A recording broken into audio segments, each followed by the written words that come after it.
आपके बच्चे आपसे कटे-कटे क्यों रहते हैं?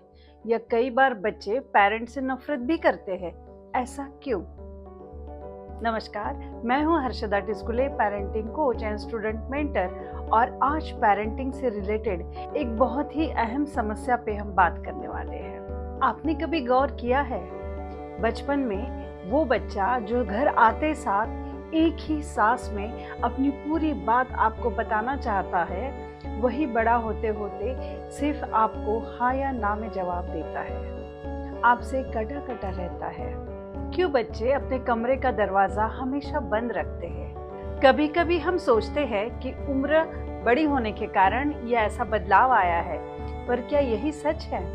कहीं ऐसा तो नहीं कि हमारे और बच्चों के बीच में जो एक भरोसे का पुल था वो कहीं टूट गया है? साइकोलॉजी और रिसर्च के अनुसार बच्चे अपनी बातें तब नहीं छुपाते जब वो बिगड़ गए हैं, वो तब छुपाते हैं जब उन्हें ये महसूस होने लगता है कि उन्हें कोई सुनने वाला नहीं है। हम पेरेंट्स कई बार बच्चों को सुनना कम और उन्हें जज करना ज़्यादा पसंद करते हैं और इसी से डेवलप होती है emotional insecurity. According to psychology ये एक बहुत बड़ा प्रॉब्लम है। जब बच्चों को यह महसूस होता है कि वह कोई बात आपके साथ शेयर करेंगे तो उन्हें सिर्फ डांट फटकार, लेक्चर या फिर अननेसेसरीली जज किया जाएगा, तो बच्चे चुप रहना प्रीफर करते हैं। और जब हम जोर जोर से बच्चों को डांटने फटकारने लगते हैं तो उनका डर का केंद्र ब्रेन में एक्टिव हो जाता है और उनका प्रीफ्रंटल कॉर्टेक्स बंद हो जाता है। मतलब बच्चे आपकी बात सुन तो सकते हैं, लेकिन सिर्फ आवाज की तरह, वो सिर्फ आपकी आवाज को बर्दाश्त करते रहते हैं। डियर पेरेंट्स, हम माता पिता में साइकोलॉजी के अनुसार एक कमी है जिसका नाम है द राइटिंग रिफ्लेक्स। मतलब हम बच्चों को तुरंत ही सुधारना चाहते हैं, करेक्ट करना चाहते हैं, और जब हम बच्चों को समझे बगैर उन्हें ठीक करना चाहते हैं तो यहीं से शुरुआत होती है आपसी मतभेद की। जब बच्चे अपनी समस्या लेकर पेरेंट्स के पास आते हैं तो पेरेंट्स तुरंत ही उन्हें डांटते हैं या फिर समस्या का समाधान देने लग जाते हैं। कई बार बच्चे गलती करते हैं तो हम उन्हें तुरंत ही डांटते हैं और सुधारने में लग जाते हैं, पर कई बार बच्चे समय चाहते हैं सुधरने का और अपनी प्रॉब्लम्स खुद सॉल्व करने के लिए, लेकिन हमें वो पेशेंस ही नहीं होता और फिर बच्चे आपसे चीज़ें शेयर करना बंद कर देते हैं। रिसर्च के अनुसार औसतन सिर्फ 15 मिनट हर पेरेंट अपने बच्चों के साथ हंसी खुशी के समय बिताते हैं। बाकी पूरे समय वो बच्चों को इंस्ट्रक्शंस देते रहते हैं या फिर कमांड देते रहते हैं, और अगर हम कमांडर की भूमिका में हैं तो रिश्ता दोनों तरफ से नहीं हो पाता है। हम कनेक्शन कैसे डेवलप कर पाएंगे? और फिर इस समय बच्चे खामोशी को चुनते हैं। पर एक अच्छी बात यह है कि बच्चे तो हमारे ही हैं ना, तो इस चीज़ को हम बहुत ही आसानी से सुधार कर सकते हैं। पेरेंट्स की सिर्फ थोड़ी सी समझदारी से बच्चे और पेरेंट्स के बीच की फ्रीक्वेंसी मैच होने लगती है। हमें कमांडर या जेलर नहीं, तो बच्चों के मैनेजर और साथी बनकर रहना है। और इस समस्या का समाधान भी बहुत सरल है। इस समस्या का समाधान हार्टफुल पेरेंटिंग है। तो चलिए समझते हैं हार्टफुल पेरेंटिंग के 9 golden rules. First rule, connect before correct. जब भी बच्चा आपसे कोई चीज़ शेयर करे या गलती करे तो पहले उसके तरफ से समझने की कोशिश करें कि ऐसा क्यों हुआ।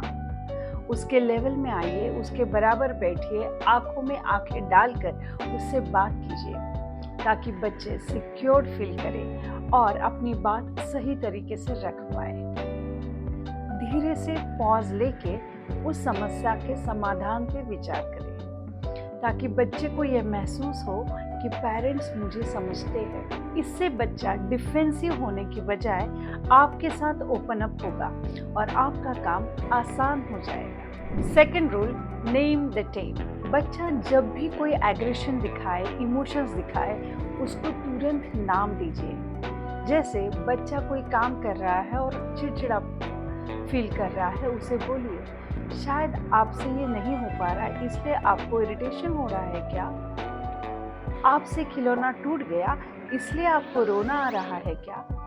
बच्चे को अपने इमोशंस को व्यक्त करने का रास्ता बना के दीजिए। धीरे धीरे उसे खुद व्यक्त करना आ जाएगा और फिर वो आप तक अपनी बात आसानी से पहुंचा पाएगा। Third one is 5:1 magical ratio. ये बहुत ही अहम है। जब हम बच्चे की एक बार आलोचना करते हैं या एक बार उसे डांटते हैं, उसके बदले 5 बार उसे सकारात्मक बातें कीजिए, उसकी किसी चीज़ की तारीफ कीजिए, उसे कुछ अच्छा कहिए या फिर उसके साथ सिर्फ हंसकर बात कीजिए। इससे बच्चों का सेल्फ कॉन्फिडेंस बूस्ट होता है। जब आप बार बार लगातार दिन भर उन्हें टोकती रहती है तो आपकी आवाज़ उन्हें शोर लगने लगती है, पर जब आप हंस के सकारात्मक नोट में उनसे बात करते हैं तो वो एक्सेप्टेंस मोड में आते हैं और आपकी बातों को ध्यान से सुनते हैं, समझते हैं। इसीलिए तारीफ, प्यार और आलोचना के बीच में बैलेंस होना बहुत ज़रूरी है। ये रिश्ते की मजबूती के लिए बहुत अनिवार्य है। चौथा रूल, बच्चों के जासूस नहीं तो उत्सुक बनिए। स्कूल से आते ही हम जब ये पूछते हैं कि आज स्कूल में क्या हुआ, मतलब हम जानना चाहते हैं कि उसके साथ क्या क्या हुआ।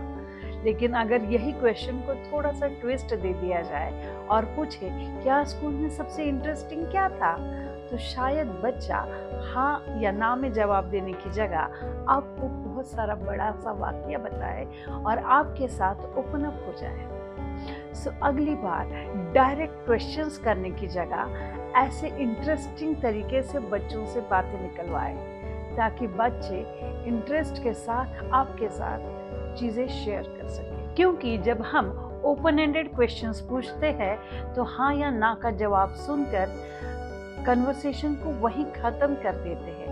लेकिन जब हम उत्सुकतावश, क्यूरियोसिटीवश कोई क्वेश्चंस पूछते हैं तो कन्वर्सेशन बढ़ती है और फिर हमारे बीच में गहरे संबंध बच्चों के साथ प्रस्थापित हो जाते हैं। Fifth rule, family time ritual. ये हर परिवार में बहुत अनिवार्य है। आप 15 से 20 मिनट शांति से बिना गैजेट के अपने बच्चे के साथ समय बिताइए। जो बच्चा चाहता है वैसा कीजिए, चाहे कोई अजीबोगरीब गेम ही क्यों ना हो, पर शायद बच्चे की इमोशनल नीड को पूरा करने के लिए ये बहुत ज़रूरी है। इससे बच्चों को ये फीलिंग आती है कि हाँ, मेरे पेरेंट्स को मेरे सबसे अहम हूँ, मैं सबसे प्यारा हूँ और उनका सेल्फ कॉन्फिडेंस बूस्ट हो जाता है। सिक्स्थ वन, अपनी गलती ज़रूर माने। पेरेंट्स को लगता है कि मैं अपनी गलती मानूं तो मैं छोटा हो जाऊंगा।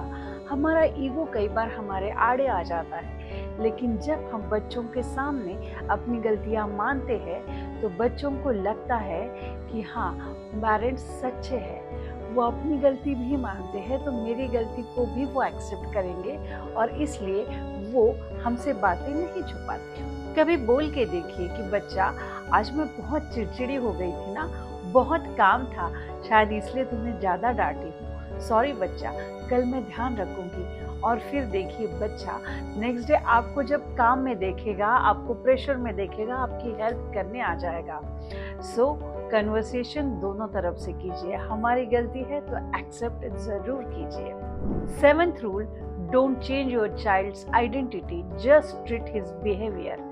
मतलब अगर बच्चा कोई गलत व्यवहार किया है तो आप गंदे बच्चे हो, आप गलत हो, ये बोलने की जगह सिर्फ उसके उस व्यवहार पर टिप्पणी कीजिए। जैसे कि बच्चा, तुम्हारा झूठ बोलना मुझे पसंद नहीं है, तो बच्चे की पूरी आइडेंटिटी डैमेज होने की जगह वो उसी एक व्यवहार को, बिहेवियर को चेंज करने की कोशिश करता है। Eighth rule, stop unnecessary advice. बच्चे जब टीन एज में जाते हैं तो उन्हें बार बार आपका एडवाइस देना अच्छा नहीं लगता। उन्हें लगता है कि मैं बड़ा हो गया हूँ, मुझे सोचने समझने की क्षमता है। तो इसलिए बच्चों के ऑब्जर्वर बने, उस ध्यान रखें कि उन्हें क्या कर रहे हैं, कहाँ पे उनकी ज़रूरत है। और अगर आपको लगता है कि आपको एडवाइस देना है तो उन्हें ज़रूर पूछें क्या मैं आपको कोई हेल्प कर सकता हूँ? और अगर उन्होंने हाँ बोला तभी अपना कीमती एडवाइस उन्हें दीजिए। इससे बच्चे इंडिपेंडेंट बनते हैं। 9th rule, respect silence. कई बार बच्चों का हार्मोन्स के कारण हर बार बात करने का मूड नहीं रहता।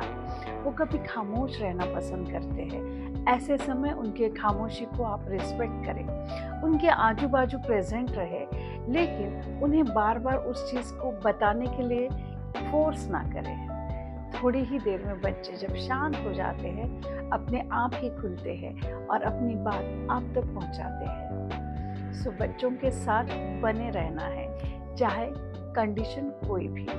डियर पेरेंट्स, पेरेंटिंग कोई प्रोजेक्ट नहीं है, ये एक लंबा चलने वाला रिलेशनशिप है और ये बहुत ही खूबसूरत रिलेशन है, पर इसे रोज संवारना पड़ता है, इसे रोज समझना पड़ता है। इस भागदौड़ भरी जिंदगी में जब तनाव ने घर कर लिया है, बच्चों का बचपन कहीं खो सा गया है और हम बड़ों का सुकून भी।